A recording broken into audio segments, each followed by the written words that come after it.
Our next guest is a terrific actor you know as Sherlock's nemesis, Bond's villain, and Fleabag's hot priest. Next, he plays a con artist in a new adaptation of The Talented Mr. Ripley. Ripley is on Netflix now. Please welcome Andrew Scott.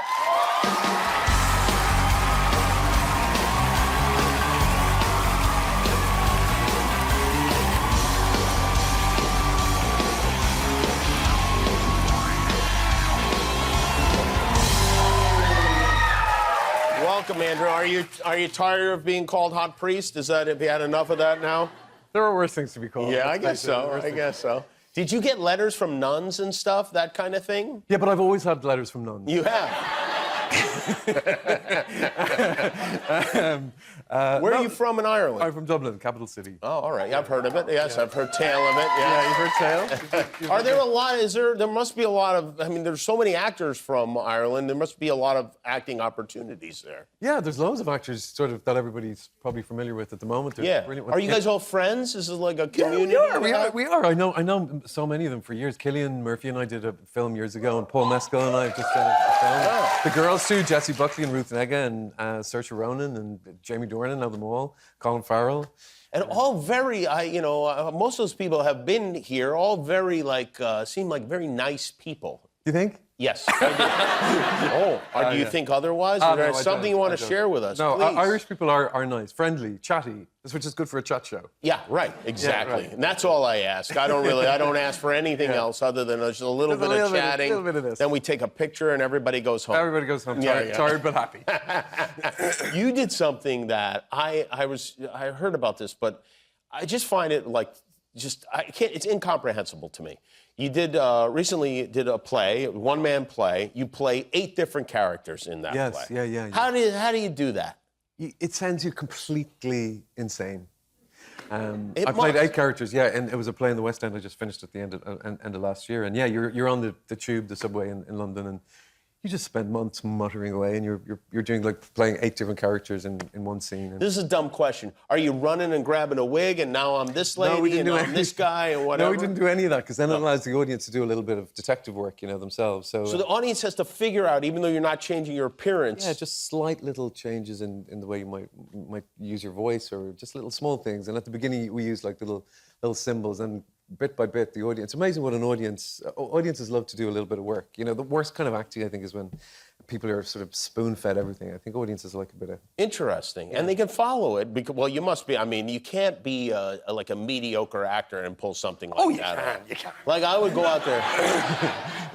I would do, every character would sound exactly the same. They'd be like, that's him, that's him, the issue is actually not doing it too much. Oh, that's the... Oh, so you don't want to do it like you're reading a book to a child. Yeah, exactly. You don't really want to do it. Because most people sort of speak a little bit the same, if they were within the same family, and I was playing men and women, and you don't want to just do all stereotypes and stuff, so it's extraordinary. Do you have an understudy for a show like that? Yeah, I actually had a female understudy because I was playing men and women, and so Victoria was my understudy, but she never got to go on because I didn't miss it. You didn't miss any shows? No.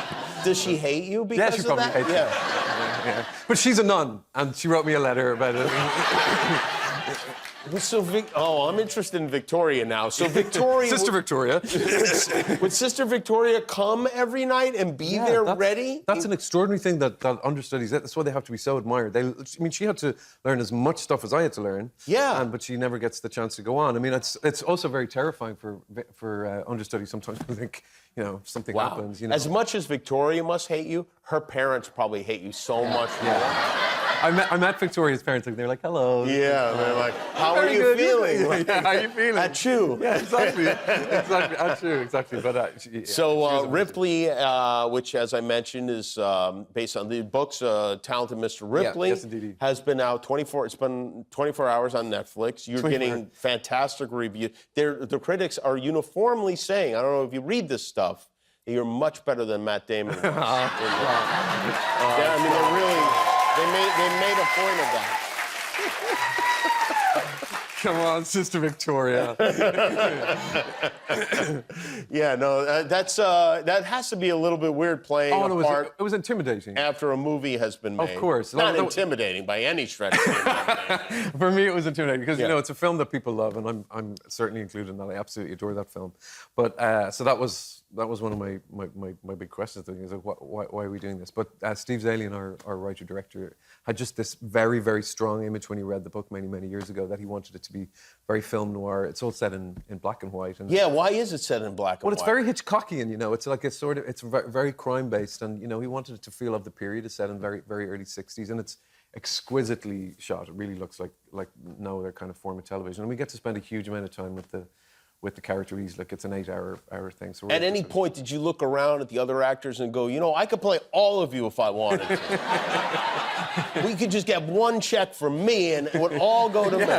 And the budget would be slashed. Yeah. Well, actually, Tom Ripley does play a lot of different characters. Oh, yeah, that's true, right. So, yeah. And yes, and so you do an American accent and then you do an Italian accent. Well, or, I have to speak actually in Italian. Yeah, about 15% of it is acting in Italian, which was genuinely terrifying because he would be good at speaking Italian. So I'm an Irishman that's playing an American speaking Italian, but then I'm also an Irishman playing an American imitating another American speaking Italian. Hold on. Let me think this through. Yeah. You're an Irishman playing an American. Yeah. Who speaks Italian. Speaks Italian, but then he pretends to be another American who also speaks Italian, but he would probably be less good at maybe speaking Italian. So the way he speaks Italian would also have to differ. So you really got that detailed in which you're like trying to speak Italian as an American would speak Italian. That was the attempt. And who would know that? Like, is there anyone in the whole world that would pick up on that subtlety you obviously worked very, very hard on? Yeah. Probably Victoria, my understudy, maybe? Victoria. Victoria's parents. No, I don't think that's so good. Yeah, no, that's really interesting. That's really. Did you think about that beforehand, or did that hit you when you got there? No, I didn't think about it before. You think, oh yeah, what way would somebody do that? Yeah, you know, it's a lot of detail. You want to get those things. And then, do you have an American teach you to speak Italian? No, an Italian to teach me Italian. Italian to teach you Italian, like an American. Oh boy, it's so confusing. Yeah, it's a lot. It's a lot. Yeah, it's a lot. But you know, to follow. it's something. It's for one's own pride. Yeah, right. Yeah, nobody else would care. It's true, but I know that's what the great actors do. I guess that's how it goes. You could try anyway. Yeah, well, it's great to have you here. The show is called Ripley. It's on Netflix now. Andrew Scott, everybody. We'll be right back with Conan Gray.